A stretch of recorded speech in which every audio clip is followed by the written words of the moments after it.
Hi everyone, thanks for clicking through. This is really good of you. For those of you who've just joined my list, subscribe to my list, I'm Adrian, and I'm from Halifax in West Yorkshire in England. It's very cold now, so I've got all jumpers out and stuff. So thanks very much for jumping in. I hope this is going to be a useful journey for you. If you do want to jump in on the training programme, all the details are on the website. Alternatively, if you want to ask any questions, then I'm always contactable, I always reply. Anyway, welcome. What we're going to talk about today is sort of choosing an effective domain name to really get off to a really good start. You know, it's very much the first thing you sort of do, isn't it? You know, you sort of you want to put your blog or your website together. When you're buying that, you've obviously got to choose your domain name. So I want to start at the beginning, and I'm going to work my way sort of towards the end. So domain names is obviously the first point of call. There are lots of ways of getting it wrong, but really it's all down to common sense, really. What I always like to remind people is to keep things simple, but always to be relative to the subject or the theme that you're going to be talking about. So if you're talking about, let's just say for the sake of argument, things to do with stress, anxiety, that sort of thing, then you're going to choose a domain name which has probably the words anxiety or panic or something like that. And always keep your information relative, keep it consistent, because Google has a habit of looking for spam, which is stuff that just wastes people time. A lot of people throw a lot of content out there which branches out to all sorts of different things in the hope that it will get out further, which doesn't work like that at all, because Google will stop that, and they're very hard on spam, as we call it, useless information I like to call it as well. You must keep it relative, keep it talk about the actual subject in hand, and waffle on about something completely different. With that in mind, that takes me on to a brilliant free tool called Google Keyword Tool. That's it.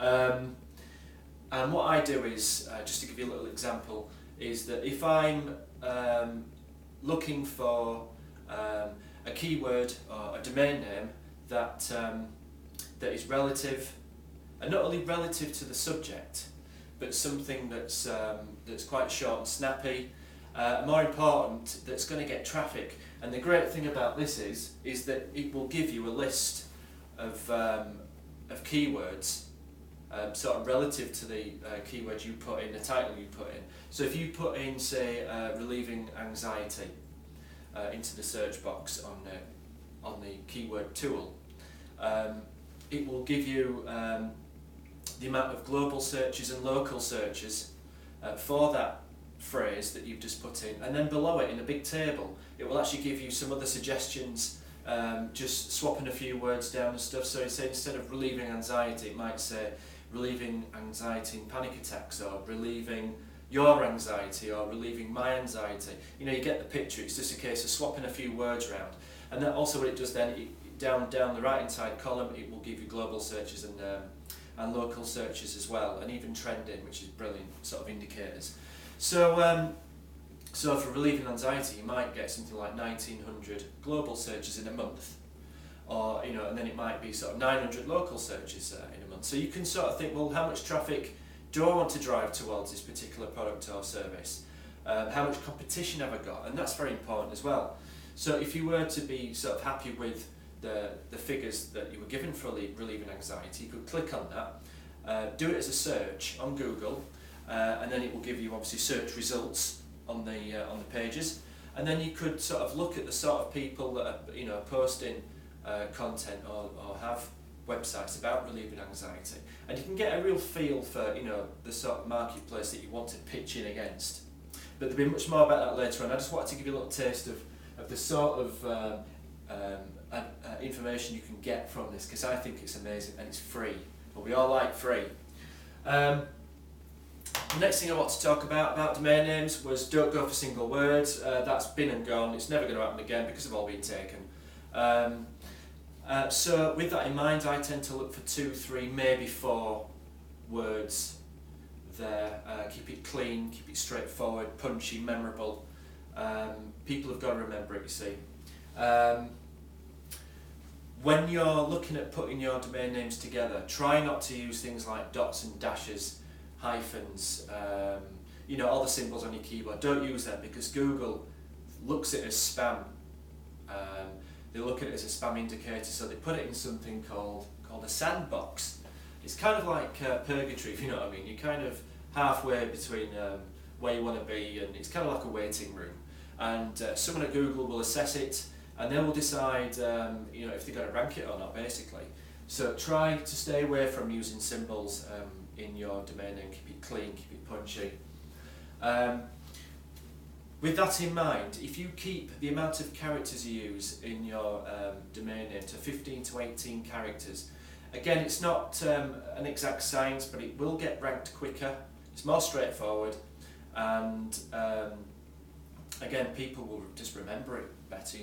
If you have something too long, people are going to forget it. I forget mine. I used to do more than 20 characters because I wanted a good phrase, good solid phrase, but actually I was doing it wrong. Just one of the things that you learn early on, So I settled down into 15 to 18 characters, and it's just good for everybody.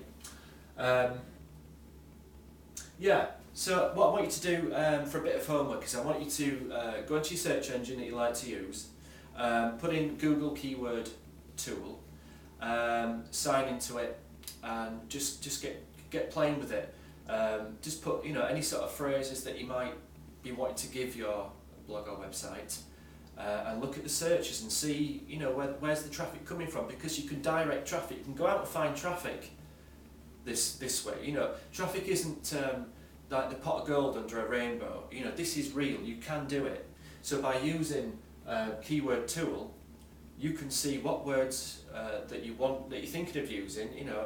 What's the traffic like? What's the competition like? It's an invaluable tool, and the sooner that you get used to using it, and the quicker and the better you get at using it, you're going to be directing traffic from wherever you want towards whatever product or service you want to be working with. So thanks for opting through again, and thanks for clicking through. I hope this was some use.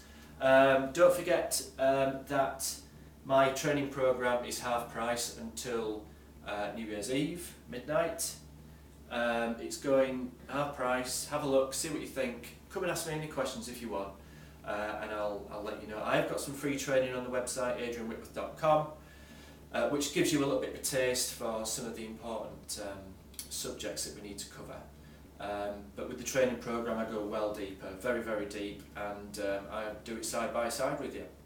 So anyway, Merry Christmas. I'll send you another one through before Christmas Day, then during the holidays as well. Like I said, Merry Christmas. Welcome to adrianwhitworth.com, and I look forward to working with you, again soon. Okay, bye.